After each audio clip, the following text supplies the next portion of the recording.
Hello everyone, आप सभी का स्वागत है ओएल एक्सपर्ट पर। तो आज रीजनिंग एबिलिटी पे मैं डिस्कस करने वाला हूँ कोडिंग डिकोडिंग का पार्ट 2। पार्ट 1 में आपसे डिस्कस कर चुका हूँ, तो आज सेकंड पार्ट डिस्कस करेंगे जिसमें नंबर बेस्ड कोडिंग का पार्ट मैं आपसे डिस्कस करूँगा। लास्ट टर्न पर हम लोगों ने लेटर कोडिंग डिस्कस करी थी। देखिए, लेटर कोडिंग हम आपसे लास्ट टर्न पे डिस्कस कर चुके हैं, तो आज जो डिस्कशन शुरू होगा वो नंबर कोडिंग पर होगा। मतलब जो नंबर्स के रिगार्डिंग कैसे कोडिंग करी जाती है उनके ऊपर आज हम डिस्कशन करेंगे। तो जल्दी से आज की क्लास स्टार्ट करते हैं, देखते हैं नंबर कोडिंग में किस तरह से क्वेश्चंस पूछे जाते हैं। तो पहला क्वेश्चन आपके सामने आ रहा है, बहुत ध्यान से क्वेश्चन को रीड करिए, पहले समझने की कोशिश करिए क्वेश्चन क्या कह रहा है। नंबर बेस्ड क्वेश्चन है, लेकिन हाँ अल्फाबेट का भी यूज होगा, तो ध्यान रखिएगा। नंबर बेस्ड कोडिंग में इसका मतलब ये नहीं है कि लेटर नहीं होंगे, नंबर होंगे साथ में लेटर भी होंगे, लेकिन लेटर कोडिंग में सिर्फ लेटर का यूज हो रहा था, वहां पे नंबर्स नहीं थे। तो यहाँ पे लेटर और नंबर दोनों आपको मिलेंगे।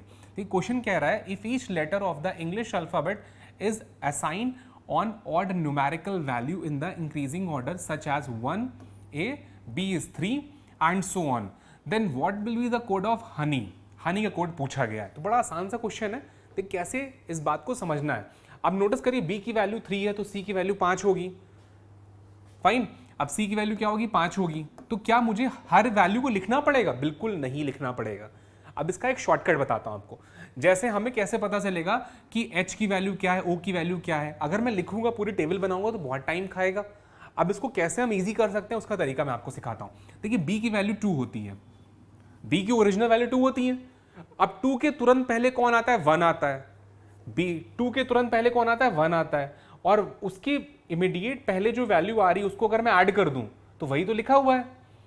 नोटिस करिए, बी के पहले कौन आता है? 1। अगर 1 को 2 में मैं ऐड कर दूं तो वैल्यू की होती है 3। जैसे ए की वैल्यू आप नोटिस करिए 1 है, अच्छी बात है। बी की वैल्यू 2 है, क्या नहीं होनी चाहिए 2, लेकिन यहां पे क्या दे रखा है? 3 दे रखा है। बी की वैल्यू क्या दी हुई है? 3 दी हुई है। कैसे बना? बी के जो पहले वैल्यू आती है उसको ऐड कर दीजिए। सी की वैल्यू कितनी होगी? सी की वैल्यू 3 होती है, 3 के पहले 2 आता है, 3 और 2 को ऐड कर दो, वैल्यू 5 हो जाएगी। आई होप समझ में आ रहा होगा। इसी तरह से मैं एच की वैल्यू लिख सकता हूं। देखिए, एच की वैल्यू 8 होती है, 8 होती है। 8 के तुरंत पहले कौन आता है? 7 आता है। तो यहां पे जो आएगी वैल्यू वो होगी 7 प्लस 8 को अगर मैं ऐड ऑन कर लूं तो वैल्यू कितनी होगी? 15। तो हमारा एच की वैल्यू कोड क्या होगा? 15 होगा। तो ऑप्शन नंबर बी खत्म और ऑप्शन नंबर डी खत्म, क्योंकि देखिए यहाँ पे दोनों में 13 लिखा हुआ है। आई होप समझ में आ रहा होगा। दैट्स वाई तो पहला और तीसरा ऑप्शन हमारा बचा, बाकी दोनों ऑप्शन खत्म। अब देखिए, दूसरे में 29 दोनों में मेंशन है। फिर देखिए 27 दोनों में मेंशन है। फिर ये जो लास्ट के वेरिएबल्स आ रहे हैं इन्हीं में डिफरेंस आ रहा है, तो हम सिर्फ लास्ट की वेरिएबल पर फोकस करेंगे, ध्यान रखिएगा। चलते हैं लास्ट वेरिएबल पर। नोटिस करिए, इसकी वैल्यू होती है, y की वैल्यू 25 होती है। 25 से तुरंत पहले 24 आता है। 25 प्लस 24 दोनों को ऐड करते हैं तो नेचुरल सी बात है वैल्यू आएगी 49। तो जिसके आखिरी में 49 होगा वही हमारा आंसर है, ऑप्शन नंबर सी, ये वाला फिनिश। देखा आसान तरीका। तो देखिए, रीजनिंग में आपको अगर जनरल मैथड से सॉल्व करते तो आपको हर लेटर वैल्यू लिखनी पड़ती, लेकिन जो मेथड मैंने आपको सिखाया उससे आपको सारी वैल्यू लिखनी नहीं पड़ेंगी, बस आपको उसकी तुरंत पहले वाली वैल्यू से ऐड ऑन करना है। जैसे h की वैल्यू 8 होती है, अब 8 से तुरंत पहले कौन आता है? 7, और 8 और 7 को अगर मैं ऐड कर दूं तो 15 होगा h की वैल्यू। इसी तरह से y की वैल्यू होती है 25 से तुरंत पहले 24 होता है, दोनों को अगर मैं ऐड करूंगा तो 49 हो जाएगा, और 49 हमारा इसमें लास्ट डिजिट्स होंगी। तो आई होप ये क्लियर हो चुका है। चलते हैं नेक्स्ट क्वेश्चन पर, अगला सॉल्व करते हैं। अब अगला देखिए, कह रहा है क्वेश्चन है, रिक्वायर का कोड है 100, तो अरेंज का कोड पूछा गया है। दैट मीन्स कि नंबर बेस कोडिंग का क्वेश्चन है, नंबर बेस कोडिंग है। अब हमें करना क्या होता है? सबसे पहले देखिए हमें करना क्या है, जो रिक्वायर हमारा पूछा गया है, REQUIRE, इन सारे लेटर वैल्यू को हमें मेंशन करना पड़ेगा। देखिए, इसकी वैल्यू 18 होती है, इसकी 5 होती है, 17 होती है। अगर आपको नंबर वैल्यू नहीं याद है तो ये नंबर वैल्यू याद करना बहुत ज़रूरी है। बिना नंबर वैल्यू के बेसिस पर आप क्वेश्चन सॉल्व नहीं कर पाएंगे, क्योंकि खुद सोचिए, अब एग्जामिनर ने क्या सोच के रिक्वायर को 100 लिखा है ये तो हमें पता ही नहीं है। उसके लिए हम इसकी नंबर वैल्यू का हेल्प लेंगे और उसी से बेसिस पे सॉल्व करेंगे। तो देखिए 17 है, ये वैल्यू 21 है, फिर 9 है, फिर 18 है, लास्ट में 5 है। सबसे पहला टास्क हमारा ये होता है कि हम इसको ऐड करें। अब ऐड करने का एक आसान तरीका मैं आपको बताता हूँ। नोटिस करिए, यहाँ पे देखिए 18 है, यहाँ भी 18 है। यहाँ 17 है, यहाँ पर 21 है। अगर मैं इसको 18 18 18 18 मान लूँ तो 18 को 4 से मल्टीप्लाई कर लेते हैं, तो 18 को 4 से मल्टीप्लाई करेंगे तो कितना होगा, 72 आ जाएगा। आसान तरीका बता रहा हूँ मैं आपको, 72। लेकिन नोटिस करिए इसके पास 18 तो था नहीं और इसके पास 18 से ज़्यादा है, तो हम करेंगे क्या, इसको हमने एक कैरी दे दिया और इसके पास कितने, 3 ज़्यादा थे, इसने एक कैरी दे दिया तो 2 बचे, तो यहाँ पे हमारे पास 2 बच गए, इस 21 के 2 बच गए। अब नोटिस करिए 9 और 5 इनको ऐड कर लेते हैं अलग, तो नोटिस करिए कितनी वैल्यू आ जाएगी, 19। अब देखिए आसान हो गया ऐड करना। कैसे ऐड करा मैंने, इस 18 17 21 18 को ऐड करा तो वैल्यू आ रही है 72 + 2, दैट मीन 74 आएगा। और उसमें मैं 19 अगर और ऐड कर लूं, 19 कैसे बना, ये 5 ये 9 और ये 5, इसको ऐड करने पे 19 आ रहा है, तो इसको ऐड कर लेते हैं, देखते हैं टोटल कितना आ रहा है। अगर मैं इसको जोड़ूं तो 21 होता है, तो 21 दैट मीन्स कि 73 83 93, तो वैल्यू कितनी निकल कर आई, 93। लेकिन हमारे पास तो यहाँ पे 100 लिखा हुआ है, इसका सम निकल कर आ रहा है 93। अब देखिए 93 का इसका सम है और यहाँ पे 100 लिखा हुआ है, तो इसमें कितना कम पड़ रहा है, 7 कम पड़ रहा है ऑटोमेटिकली। अब नोटिस करिए इसका मतलब है यहाँ पे 7 ऐड हुआ है। अब जैसे ही हम 7 ऐड करेंगे वो 100 बना देगा और लॉजिक मैच कर देगा। लेकिन क्वेश्चन मार्क क्रिएट होता है कि 7 ही क्यों ऐड हुआ, 6 क्यों नहीं ऐड हुआ, 5 क्यों नहीं ऐड हुआ, 8 क्यों नहीं ऐड हुआ, उसका रीजन है। नोटिस करिए यहाँ पे कितने एलिमेंट है, 1 2 3 4 5 6 7, कितने एलिमेंट है, 7। इसी वजह से 7 ऐड करा गया है। आई होप क्लियर हुआ होगा। इन सारी वैल्यूज को ऐड ऑन करा गया, उसके बाद जो वैल्यू निकली उसमें 7 लेटर है, इसलिए 7 ऐड कर दिया गया, वो आंसर आ रहा है और ये हमारा मैच कर गया। अब हमें यही काम यहाँ पे करना पड़ेगा। आई होप ये क्वेश्चन थोड़ा लेंदी जरूर है, लेकिन एक बार अगर आपने लॉजिक नोट कर लिया तो आपके लिए ईजी हो जाएगा। अब हमें करना क्या है, यहाँ पे वैल्यू लिखनी है। देखिए 1 है, 18 है, फिर 18 है, फिर 1 है, 14 है, फिर 7 है, फिर 5 है। ये क्लियर हो रहा है। अब नोटिस करिए मैं इसको 18 18 18 मान लेता हूँ, 18 14 को 18 मान लिया तो 18 को 3 टाइम मल्टीप्लाई करेंगे, 18 3 54। अब 54 है, इसको 4 हमें कैरी देना है, तो इसके पास 1 बच गया। 5 था, 4 इसने कैरी दे दिया तो 1 बचा हुआ है। तो 54 55 56 57 और 57 में अगर मैं 7 ऐड करूंगा तो वैल्यू कितनी निकल के आती है, 63।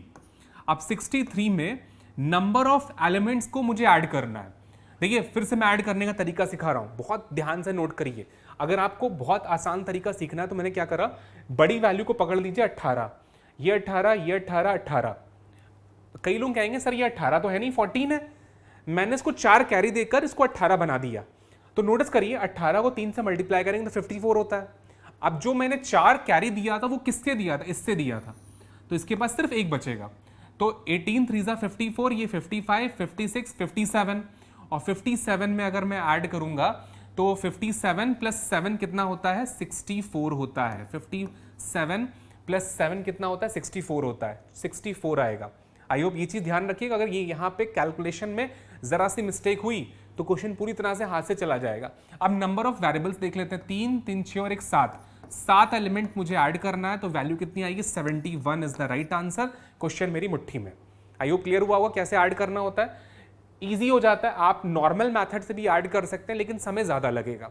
अगर आप मेरे बताए मेथड से ऐड करना सीख जाएंगे तो समय कम लगेगा, और यहाँ पर रीजनिंग एबिलिटी में आपको समय बचाना होता है, टाइम को सेव करना होता है, तो कुछ नया करने की कोशिश करिए, तभी आप अपना समय बचाएंगे। तो जल्दी से नेक्स्ट क्वेश्चन पे आते हैं, देखते हैं अगला क्वेश्चन कौन सा होने वाला है। अगला क्वेश्चन सॉल्व करते हैं। देखिए इसका लॉजिक दे रखा था यहाँ पर, sum of the letter value plus numbers of letter, number of letters. Next question है। अब नेक्स्ट क्वेश्चन ध्यान से देखते हैं। आपके सामने दिखा हुआ है मैंगो का कोड दे रखा है, ग्रेड का कोड दे रखा है, दो एलिमेंट्स के कोड दे रखे हैं, और पूछा किसका है, ग्रीन का कोड पूछा है। अब देखते हैं यहाँ पर, देखिए सबसे पहले लिखा हुआ है मैंगो का कोड कितना है, 93425, ये कोड है। फिर आगे लिखा हुआ है ग्रीन, ग्रेट JREAT, और इसका कोड क्या दे रखा है हमारे सामने, 28। देखिए एलिमेंट के नीचे एलिमेंट लिखिएगा, ये चीज ध्यान रखिए आप। अगर एलिमेंट के नीचे एलिमेंट रखेंगे तो ऑटोमेटिकली ये चीज बेनिफिट आपको देती है, ये ध्यान रखिएगा। मैं फिर से बता रहा हूं, ये चीज ध्यान समझिएगा। ग्रेड का कोड क्या रहा है, 28631। ठीक, अब नोटिस करिए हमें करना क्या है, इस बात को समझिएगा। जी, यहां पर जी के नीचे क्या है, 2 है, यहां भी देखिए जी के नीचे 2 है, तो ये इंडिकेशन है जी का कोड 2 है। समझ में आ रहा है कुछ कुछ? फिर देखिए ए के नीचे 3 है यहां पर, और यहां भी देखिए ए के नीचे 3 है, तो ये इंडिकेशन ए का कोड 3 हो रहा है। ये आपको मैच करना पड़ेगा, अगर मैच कर रहा है, लेकिन ये कभी मैच नहीं भी हो सकता है। मान लेते ए का कोड यहाँ 3 है, यहाँ पर ए का कोड यहाँ पे कुछ और है, तो लॉजिक हमारा फेल हो जाएगा। जो मैं आपको बता रहा हूँ वो लॉजिक वहाँ पे काम नहीं करेगा, फिर हमें कोई और लॉजिक सोचना पड़ेगा।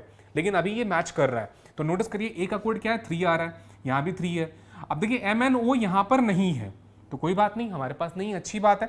अब हमें करना क्या है, जी का कोड निकालना है, तो जी का कोड क्या होगा 2 लिख दिया। आर निकालना है, आर का कोड क्या होगा 8 मेंशन कर दिया। ई का कोड निकालना है, ई का कोड कितना 6, यहाँ पे 6 होगा। अब एन का कोड निकालना है, तो एन का कोड क्या होगा 4, यहाँ पे मेंशन कर दिया। तो 28664 हमारा आंसर होगा। 28664 इज द राइट आंसर, 28664। तो आंसर क्या होगा 28664। तो perfect answer first is the right answer. I hope clear हुआ होगा। नंबर कोडिंग थोड़ा ज्यादा लेंदी होता है कंपैरिजन लेटर कोडिंग से, याद रखिएगा। लेकिन हाँ, एग्जाम में इसको भी करना बहुत जरूरी है और बहुत इजी होता है। अगर आपको नंबर वैल्यूज याद हैं तो बहुत आसानी से गेन कर सकते हो। तो जल्दी से चलते हैं नेक्स्ट क्वेश्चन पे, देखते हैं अगला क्वेश्चन कौन सा हो रहा है हमारा। अगला क्वेश्चन दे रखा है सॉलिड का कोड है 64। अब देखते हैं कितने लोग इसका कोड आइडेंटिफाई करते हैं। सबसे पहले हमें क्या करना है, सॉलिड लिखा। अब कई बार स्टूडेंट कहता है कि सर क्या हर बार हमें ऐड ही करना होगा? बिल्कुल, देखिए आपको 64 जो लिखा हुआ है वो आपको सोचना है कि क्या सोचकर बनाया गया होगा। यहाँ पे कोई और वैल्यू भी हो सकती थी, एग्जामिनर कुछ भी कर सकता है, लेकिन सबसे पहले आपको करना क्या होता है कि अपनी वैल्यूज को ऐड करिए। और यहाँ पे देखिए एक और एग्जाम्पल दे रखा है, तो उसको भी हमें करना पड़ेगा। 19, 15, 12, 9, 4। जरा देखते हैं ऐड करने पे कितना बन रहा है। और उसके बाद हमें जो दूसरा वाला ऑप्शन एग्जाम्पल है उसको भी ऐड करना पड़ेगा। 16, 15, 21, 18। अब जरा देखते हैं, नोटिस करिए, अगर मैं इसको 12, 12, 12 मान लूँ तो 12 3 36 होता है, 36 होता है, तो 36 हमारे पास वो ऐसे ही आ जाएगा। अब यहाँ पे 3 एक्स्ट्रा है, तो 36 और 3 39 हो जाता है। और यहाँ पे हमारे पास 7 एक्स्ट्रा है, तो 39 में अगर हम 7 ऐड करेंगे 46 हो जाएगा। और 46 में अगर मैं 4 ऐड करूंगा तो 50 हो जाएगा। और लास्ट में क्या है 9 है, तो 59 हो जाएगा। आई होप समझ में आया कि कैसे मैंने एडिशन करा। देखिए आप नॉर्मल मेथड से भी कर सकते हैं एडिशन, और जो मेथड मैं सिखा रहा हूं उससे भी कर सकते हैं। मैंने क्या करा, यहाँ पर सबको 12 मान लिया, तो 12 को 3 से मल्टीप्लाई करा, 12 3 जा 36। यहाँ पे 3 ज्यादा है तो 36 और 3 39। यहाँ पे 7 ज्यादा है तो 39 प्लस 7, 39 प्लस 7 दैट्स कॉल्ड 46। तो इन तीनों का सम 46 हो रहा है। लास्ट में हमने क्या करा, 46 में 4 ऐड करा, तो 46 और 4 50, और लास्ट वन इज 59, तो हमारे सामने आ गया 59। तो ये सम निकल गया। लेकिन हमारे पास है कितने 64। फिर वही चीज आ रही है, यहाँ पे 5 ऐड हुआ है, तो नोटिस करिए यहाँ पे नंबर ऑफ एलिमेंट्स कितने हैं, 5 है, मैच कर गया, लॉजिक सॉलिड है। लेकिन अगर यहाँ पे एक और एग्जाम्पल दिया हुआ है तो उसको भी हमें चेक करना पड़ेगा कि हो सकता है कि कोई और लॉजिक भी लग रहा हो, तो उसके लिए हमें चेक करना पड़ेगा। तो जरा दूसरे वाले को ऐड करते हैं, नोटिस करते हैं। अब देखिए यहाँ पर अगर मैं एक मान के चलूँ, एक एग्जाम्पल के तौर पे 16 ले लेते हैं, या हम 15 भी ले सकते हैं, सबसे छोटी वैल्यू को भी पकड़ सकते हैं। तो 15 को 4 से मल्टीप्लाई कर लेते हैं, तो 15 को 4 से अगर मल्टीप्लाई करेंगे तो 60 आ जाता है। तो ये सारी वैल्यू 60s के इक्विवेलेंट हो जाएंगे। 60 हो गया। अब देखिए यहाँ पर एक ज़्यादा है 61, यहाँ पे 6 ज़्यादा है तो 61 और 6 67, और यहाँ पे 3 ज़्यादा है 67 और 3 70 हो जाएगा। और नंबर ऑफ एलिमेंट्स कितने, 4 हैं, तो 4 हो जाएगा। आई होप समझ में आओ कैसे मैंने करा। मैं फिर से समझा रहा हूँ, देखिए मैंने इसको मान लिया 15 है, ये वैल्यू 15, ये 15, ये 15, ये 15, तो 15 को 4 से अगर मल्टीप्लाई करूंगा तो 60 होता है, 60 हो गया। यहाँ पे कितना ज़्यादा है 15 से 1, तो 61, यहाँ पे 15 से कितना ज़्यादा है 6, तो 67, यहाँ पे कितना 3, तो 70, 3 और ऐड कर देते हैं, 67 और 3 70, तो 70 हुआ। कितना ऐड करना पड़ेगा 4, क्योंकि मुझे बनाना है 74 बनाना है। तो आई होप समझ में आया होगा कि 4 एलिमेंट है तो 4 ऐड हो रहा है। तो यहाँ से ये प्रूफ हो गया कि नंबर ऑफ लेटर्स को ऐड करने के बाद, उनकी वैल्यूज को ऐड करने के बाद नंबर ऑफ लेटर का जो भी नंबर है उनको हमें ऐड करा गया। तो लास्ट में देखते हैं टन। अब देखिए इसकी वैल्यू कितनी है 20, 15 और 14। फाइन, वही चीज हम यहां भी लगा सकते हैं। देखिए 15 को 3 से मल्टीप्लाई कर लीजिए, 15 3 जा 45। अब ये एक कम है और यहाँ पे 5 ज्यादा है, तो 4 हम ले लेते हैं, 4 ज्यादा ले लेते हैं, तो 45 में 4 ऐड कर लेते हैं तो 49 हो जाएगा। 3 और ऐड करना है तो 52 आंसर निकल कर आएगा, ध्यान रखिए।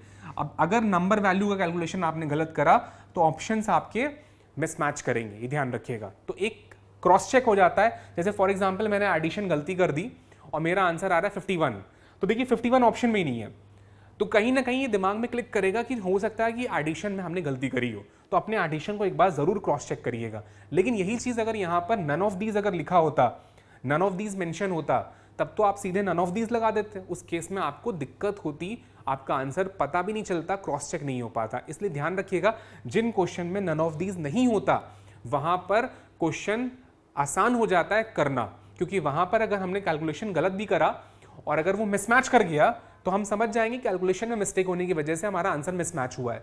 लेकिन अगर जहां पे नन ऑफ दीज अवेलेबल होता, वहां पे आपको ये पता भी नहीं चलेगा कि कैलकुलेशन आपका गलत हुआ है या सही हुआ है। तो ध्यान रखिए, कैलकुलेशन स्ट्रॉन्ग करिए अपना। चलते हैं नेक्स्ट क्वेश्चन पे, देखते हैं अगला क्वेश्चन कौन सा हो रहा है। ये इसका लॉजिक हो गया आपके सामने। नेक्स्ट क्वेश्चन देखते हैं। अब नेक्स्ट क्वेश्चन में देखिए कोड्स दे रखे हैं और इस बार नंबर पहले अल्फाबेट बाद में है। अब इस क्वेश्चन को कैसे सॉल्व करते हैं देखते हैं, ध्यान से बताते हैं। देखिए 265 और इसका कोड कितना दे रखा है, PNH, अच्छी बात है। लास्ट अगला देखते हैं 187 OXB, ये कोड है। फिर अगला देखते हैं 248, तो कोड कितना है इसका, NUB। फिर अगला देखते हैं, अगला कोड, अगला नहीं लिखा हुआ है, अगला हमसे पूछा है 4 का कोड क्या होगा। अब देखिए बहुत इजी है, बहुत इजी है, कुछ करना नहीं खास, हमें फर्स्ट को सेकंड से मैच करना है, कोई कॉमन एलिमेंट है। देखिए यहाँ पे 265 है, यहाँ पे 187 है, कोई मैच नहीं कर रहा, अच्छी बात है। फर्स्ट को थर्ड से मैच करना है। देखिए 2 यहाँ पर भी है, 2 यहाँ पर भी है। राइट साइड में देखते हैं कुछ एलिमेंट कॉमन हो रहा है। देखिए n यहाँ पर, n यहाँ पर है, मैच कर रहा है। तो नोटिस करिए ये इंडिकेशन है कि 2 का कोड n होगा, कंफर्म है। 2 का कोड क्या होगा, n। कैसे पता मुझे, फर्स्ट को थर्ड से मैच करा, तो यहाँ पे 265 में से 248 में से 2 कॉमन है, तो और इस साइड में राइट साइड में देखिए n कॉमन है, तो ये इंडिकेशन होता है कि n का कोड 2 होगा, कंफर्म। अब यही चीज हम सेकंड का थर्ड के साथ करते हैं। देखिए 8 यहाँ भी है, 8 यहाँ पर भी है। राइट साइड में आते हैं, और कोई एलिमेंट कॉमन नहीं है, सिर्फ 8 कॉमन हो रहा है। अब नोटिस करिए राइट साइड में क्या कॉमन हो रहा है, b भी कैंसिल हो रहा है, तो 8 का कोड क्या हो जाएगा, b हो जाएगा आपका, कंफर्म। अब नोटिस करिए 4 जो बच गया उसका कोड क्या होगा, u होगा, क्योंकि जो बच गया वही उसका कोड होगा, तो 4 का कोड क्या होगा, u is the right answer. अब कई बार स्टूडेंट ये पूछता है कि सर 1 और 7 का कोड क्या होगा। 1 का कोड या तो o होगा या तो x होगा, कंफर्म नहीं कह सकते। 6 का कोड या तो p होगा या तो h होगा, कंफर्म नहीं कहा जा सकता, ध्यान रखिएगा। लेकिन हाँ 2, 8 आपका ये कंफर्म हो गए और 4 कंफर्म हो गया है, ये कोड आपके कंफर्म हो गए। जो बाकी एलिमेंट बच गए उनके कोड ऑब्लिक में जाएंगे, याद रखिएगा। अगर मुझसे 1 का कोई कोड पूछता है तो मैं आंसर दूंगा O/X, ध्यान रखिएगा। तो ये क्वेश्चन हमारा सॉल्व हो चुका है और इसमें नोटिस करिए P की वैल्यू 16 होती है, N की वैल्यू 14 होती है, इसका कोई यूज नहीं है। अगर आपने ऐसा करा तो क्वेश्चन गलत हो जाएगा। तो ध्यान रखिएगा क्वेश्चन किस टाइप का है ये आपको आइडेंटिफाई करना बहुत जरूरी है, क्योंकि क्वेश्चन की वैरायटी बहुत ज्यादा है, ध्यान रखिएगा। चलते हैं नेक्स्ट क्वेश्चन पे, देखते हैं अगला क्वेश्चन कौन सा हो रहा है। अब अगला क्वेश्चन दे रखा है स्टाइल, स्टाइल का क्वेश्चन है। अब देखते हैं कितने लोग स्टाइल का कोड गेन करते हैं। नोटिस करिए साफो साफ मेंशन हो रहा है, देखिए एस का कोड होता है 19, मैं यहाँ पे लिख भी देता हूँ STYLE, और जो कोड हमें दे रखा है वो कितना है, 18, 19 to 24 भी कह सकते हैं हम इसको, 24। फिर देखिए मैं 2 लिख रहा था लेकिन लॉजिक अपने आप गेन हो रहा है, और फिर देखिए 4। अब मेरे ख्याल से आपको समझ में आ चुका होगा लिखने के बाद। इसकी वैल्यू 19 होती है, -1 करेंगे 18 आ रहा है। इसकी वैल्यू 20 होती है, -1 करेंगे 19 आ रहा है। इसकी वैल्यू 25 होती है, -1 करेंगे 24 आ रहा है। 12 होती है वैल्यू, -1 करेंगे 11 हो रहा है। इसकी वैल्यू 5 होती है, -1 करेंगे 4 हो रहा है। तो लॉजिक हाथ में आ गया। एक बार लॉजिक आपको मिल गया तो क्वेश्चन आपकी मुट्ठी में है, कोई रोक नहीं सकता। मैं फिर से कह रहा हूँ, लास्ट एलिमेंट पे -1 करोगे तो 19 आएगा लास्ट एलिमेंट। ये खत्म, ये खत्म, ये खत्म, आंसर आएगा C। सिर्फ एक एलिमेंट से ही आपने पूरा सॉल्व कर लिया, आंसर हो चुका है, C is the right answer. तो आई होप क्लियर हो गया होगा।